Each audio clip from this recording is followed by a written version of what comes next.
Hello everyone, कैसे आप लोग, कैसे चल रही है आप लोग की पढ़ाई? बढ़िया एकदम। So my name is Sanjeev Pandey और स्वागत है आपका अपने प्यारे से चैनल में, खूबसूरत से चैनल में, जेआर ट्यूटोरियल में। सो जैसा कि आपको पता है, we have completed the topic which is nothing but a wave optics, which is nothing but a chapter number 7। आज हम लोग स्टार्ट करने वाले हैं हमारा next chapter which is nothing but a chapter number 8, okay, which is nothing but a electrostatic. देखो यहां पे एक बात समझो कि अगर तुमको इलेक्ट्रोस्टैटिक पढ़ना है तो इलेक्ट्रोस्टैटिक पढ़ने के लिए सबसे पहले जो 11th का इलेक्ट्रोस्टैटिक है उसका कंसेप्ट क्लियर होना चाहिए।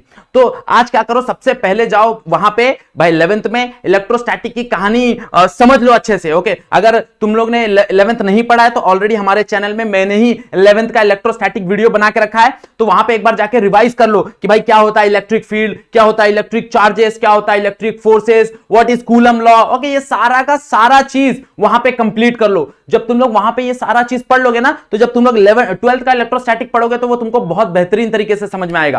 क्लियर? बात समझ में आई सबको? चलो, तो आज हम लोग स्टार्ट करेंगे विच is nothing but a continuation part. 11th के बाद नेक्स्ट ये जो टॉपिक है ना, ये 11th का ही कंटिन्यूएशन पार्ट है। तो यहां पे हम लोग डिस्कस करने वाले हैं आज Gauss law and its application. Okay, तो अगर हम लोग बात करें गॉस लॉ की, तो गॉस लॉ क्या था? गॉस ने एक स्टेटमेंट दिया था, एक सिंप्लीफिकेशन दिया था। उन्होंने क्या बोला था भाई, जो इलेक्ट्रिक फ्लक्स है, electric flux that is nothing but phi which is equals to q by epsilon naught, where q is nothing but a total charge enclosed within a Gaussian surface and epsilon naught is nothing but a permittivity of free space. okay, ये already हम लोग ने Gauss ने हमको दे दिया था ये चीजें। ओके, अब हमको क्या निकालना है यहाँ पे? पहला एप्लीकेशन क्या है? Electric field intensity due to uniformly charge spherical shell. तो यहाँ पे येलो में जो दिख रहा है वो तुम्हारा एक स्पेरिकल शेल है। मान लो इसके ऊपर पूरा चार्ज फैला हुआ है और तुमको बोला है कि एक स्मॉल आर डिस्टेंस पे, मान लो यहां से यहां तक एक स्मॉल आर डिस्टेंस है और यहां पे तुमको इलेक्ट्रिक फील्ड निकालना है। तो जहां पे तुमको इलेक्ट्रिक फील्ड निकालना रहता है ना, सबसे पहले वहां पे एक गॉसियन सरफेस एज्यूम कर लो। ओके, एक छोटा सा ds एज्यूम कर लो और ds का डायरेक्शन हमेशा इलेक्ट्रिक फील्ड के डायरेक्शन से परपेंडिकुलर रहता है। मोस्ट ऑफ द सिचुएशन में यही रहता है, यस और नो?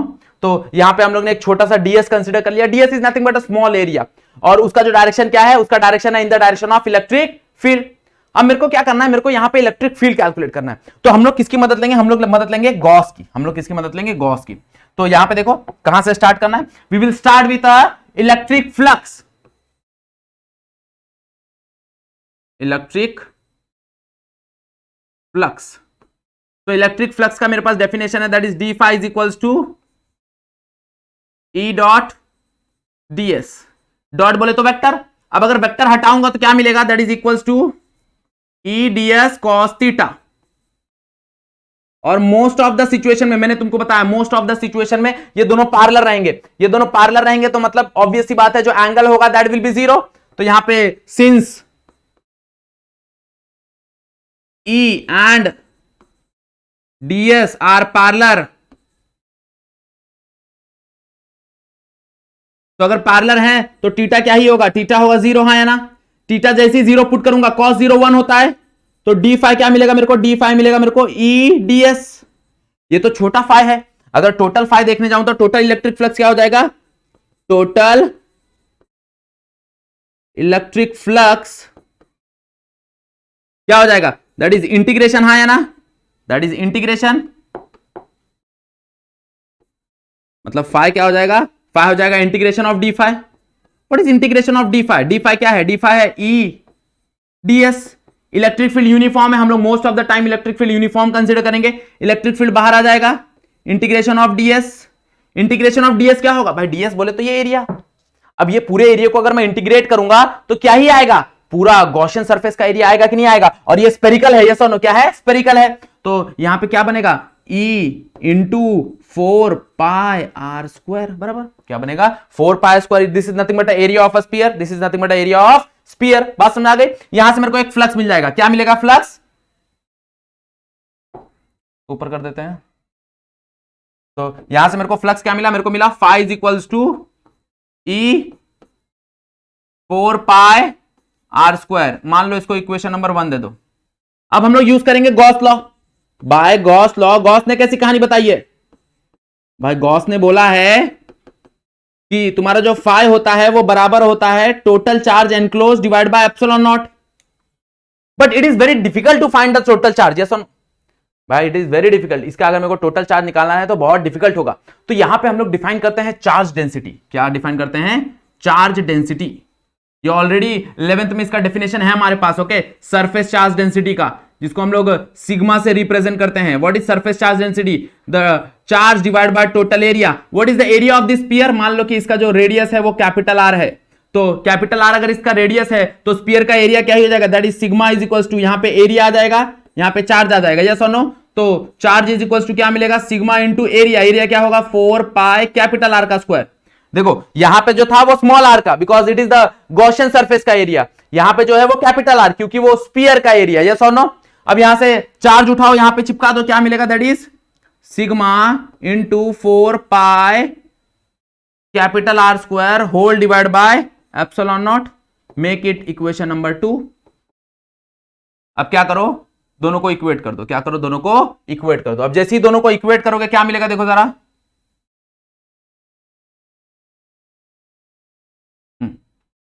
दोनों को इक्वेट करो, ये और इसको, क्या मिलेगा? Therefore from 1 and 2,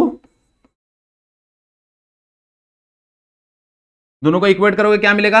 E into 4 pi small r का square is equals to sigma dot 4 pi r का square whole divide by epsilon naught. हाँ या ना? 4 pi cancel, 4 pi cancel, small r नीचे चला जाएगा, is equals to sigma by epsilon naught capital R square by small r square. This is the electric field due to spherical shell. Okay, किसके लिए? Spherical shell के लिए। और कितने distance के लिए? At a distance of R. At a distance of R. Yes और no? थोड़ा सा छोटा कर देता हूं, तुमको काम आएगा स्क्रीनशॉट लेने में।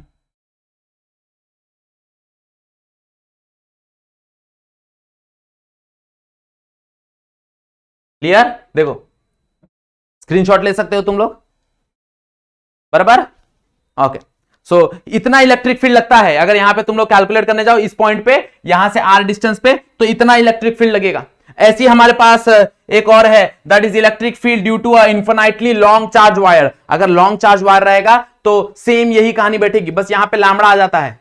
वेयर लैम्बडा इज, ये जो लैम्बडा है ये है मेरा लीनियर चार्ज डेंसिटी। क्या है?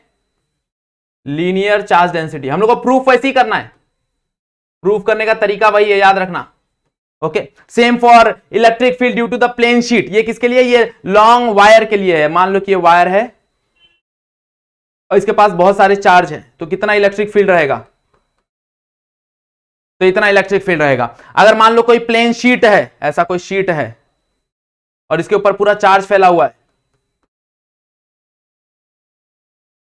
और मेरे को कोई बोले कि भाई ये डिस्टेंस पे यहां पे कितना इलेक्ट्रिक फील्ड रहेगा बताओ, तो इतना इलेक्ट्रिक फील्ड रहेगा, that is E is equals to sigma by 2 epsilon naught. That is E is equals to sigma by 2 epsilon naught. इसको प्रूफ कैसे हैं? सेम तरीके से जैसे मैंने तुमको बताया इसके लिए स्पेरिकल शेल के लिए, वैसे ही सेम तरीका यहां पे अप्लाई होगा। अगर हम लोग ध्यान दे तो क्या करना है हमको? यहां पे सिलेंडर है, r डिस्टेंस पे एक गॉसियन सरफेस कंसीडर कर लेना है, और यहां पे गॉसियन सरफेस कैसा बनेगा? सिलेंड्रिकल बनेगा। हाँ या ना?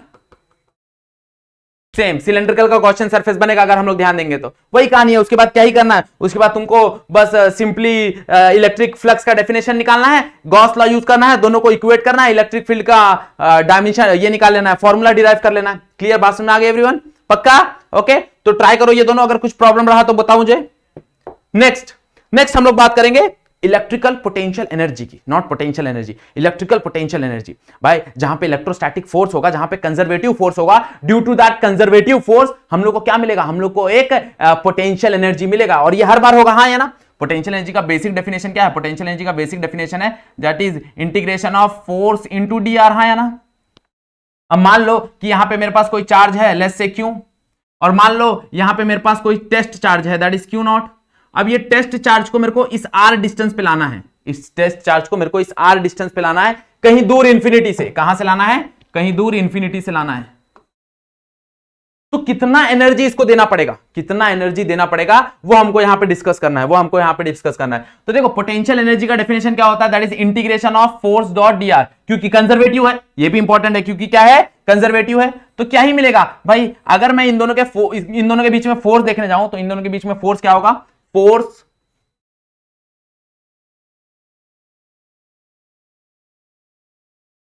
between charges, that is F is equals to 1 by 4 pi epsilon naught Q naught by R square है ना, यही होगा। ये होता है ना कूलम फोर्स, मैंने बताया। अगर अभी तक देखो यहां पे 11th करना बहुत जरूरी है, अगर 11th यहां पे नहीं पढ़ोगे ना तो कंफ्यूज हो जाओगे कि आया कहां से। It is nothing but a Coulomb's law, ये कूलम्स लॉ की कहानी है, nothing else.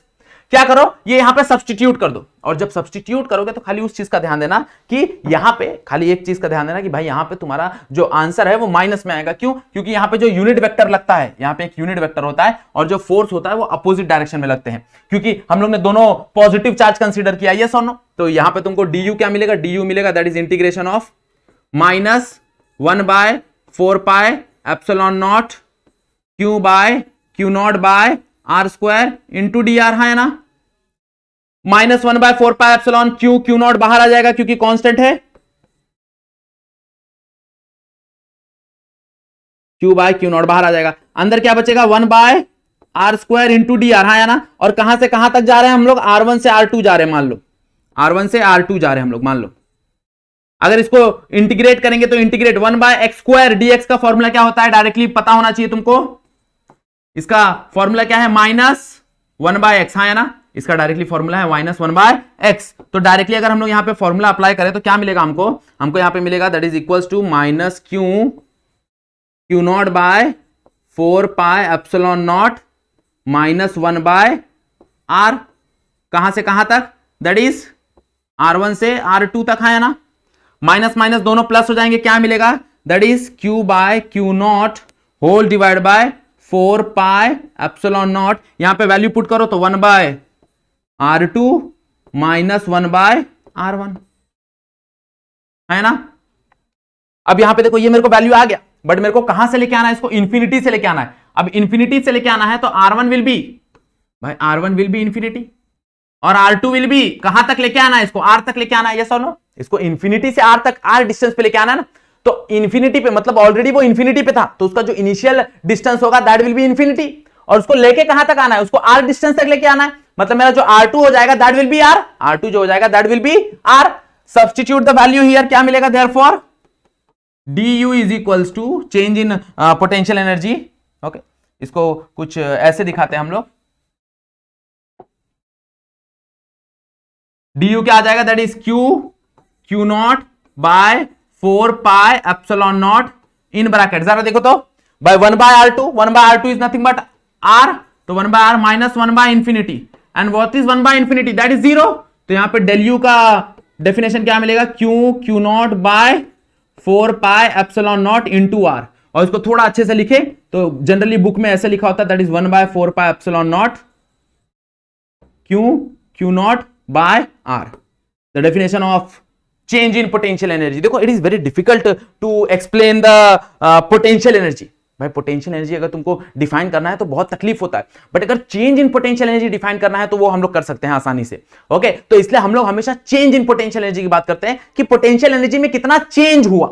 Okay, potential energy में कितना चेंज हुआ उसकी हम लोग बात करते हैं। तो इतना पोटेंशियल एनर्जी में चेंज आता है, that is del u is equals to 1 by 4 pi epsilon naught q by q naught into r. अगर जनरली लिखना है तो क्यू और क्यू की जगह Q1 Q2 लिख सकते हैं। अगर इन जनरल फॉर्म लिखना है तो हम लोग ऐसे लिख सकते हैं 1 by 4 pi epsilon naught Q1 Q2 by R। तो ये जनरल फॉर्म हो जाएगा। बात समझा? Clear everyone? Okay, this is nothing but electric potential energy का definition. Okay, due to two charges, समझ में आया? इसके बाद सिस्टम ऑफ चार्जेस होता है। भाई सिस्टम ऑफ चार्जेस में क्या होता है, बहुत सारे चार्जेस रहेंगे, सबको ऐड कर दो, मतलब हर एक की वजह से पोटेंशियल एनर्जी आ जाएगा। अगर हम लोग देखने जाए तो सिस्टम ऑफ चार्जेस मतलब यहां पे बहुत सारे सिस्टम है, मतलब बहुत सारे चार्जेस हैं। अब बहुत सारे, मान लो 1 2 3 4 चार्ज है, Q1 Q2 Q3 और Q4। मान लो इनके बीच का डिस्टेंस है R14, मान लो इनके बीच का डिस्टेंस है R12, मान लो इनके बीच का डिस्टेंस है R13, मान लो इनके बीच का डिस्टेंस है R43, इनके बीच का डिस्टेंस है R13, इनके बीच का डिस्टेंस है R24।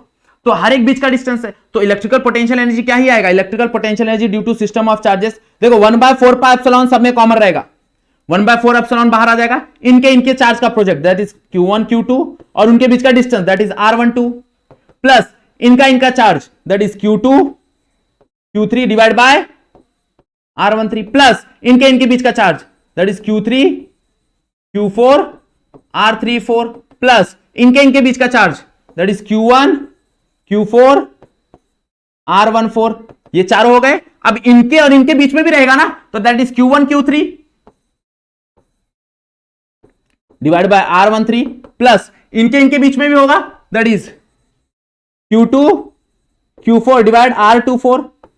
This is nothing but electrical potential energy due to system of charges. This is nothing but electrical potential energy due to system of charges. Yes और नो? अगर सिस्टम ऑफ चार्ज की वजह से रहेगा तो भाई सारे के सारे जितने बीच में चार्ज हैं सबकी वजह से पोटेंशियल एनर्जी कैलकुलेट कर लो। Simple as that. क्लियर? बात समझ में आई एवरीवन? पक्का? ओके। सो ये थोड़ा सा इंट्रोडक्शन वीडियो होने वाला था, दैट्स व्हाई यहां पे हम लोग ज्यादा लेंथी नहीं करेंगे इस वीडियो को। ओके, हम लोग नेक्स्ट लेक्चर से स्टार्ट करेंगे तुम्हारा इलेक्ट्रिकल पोटेंशियल की कहानी और कैपेसिटेंस की कहानी, which is very important. Okay, which is very important. ये दोनों डेरिवेशन बहुत इंपॉर्टेंट है, दैट्स व्हाई मैंने कराया भाई। कौन कौन सा? सबसे पहला वाला तुम्हारा इलेक्ट्रिक फील्ड, ओके, किसकी वजह से? ड्यू टू स्फेरिकल शेल की वजह से, और इलेक्ट्रिकल पोटेंशियल एनर्जी का डेरिवेशन। इसके बाद हम लोग देखेंगे इलेक्ट्रिकल पोटेंशियल का डेरिवेशन, मतलब इलेक्ट्रिकल पोटेंशियल क्या होता है, जो हम लोग पढ़ते हैं ना वोल्ट, वो है क्या एक्चुअल में, वो चीज हम लोग देखेंगे। क्लियर? बात समझ में आई एवरीवन? ओके, सो अगर तुम लोग ने वीडियो यहां तक देख लिया तो क्या करना है? वीडियो को लाइक करना है, चैनल पे फर्स्ट टाइम हो तो चैनल को सब्सक्राइब कर लेना, क्योंकि बहुत बेहतरीन कंटेंट आने वाले हैं। ओके, अगर कुछ डाउट है तो कमेंट सेक्शन में पूछ सकते हो, कोई प्रॉब्लम नहीं है। चलो, सो आज का वीडियो यहीं पे एंड करते हैं। आज के लिए बस इतना ही। That's it for today. Thank you so much.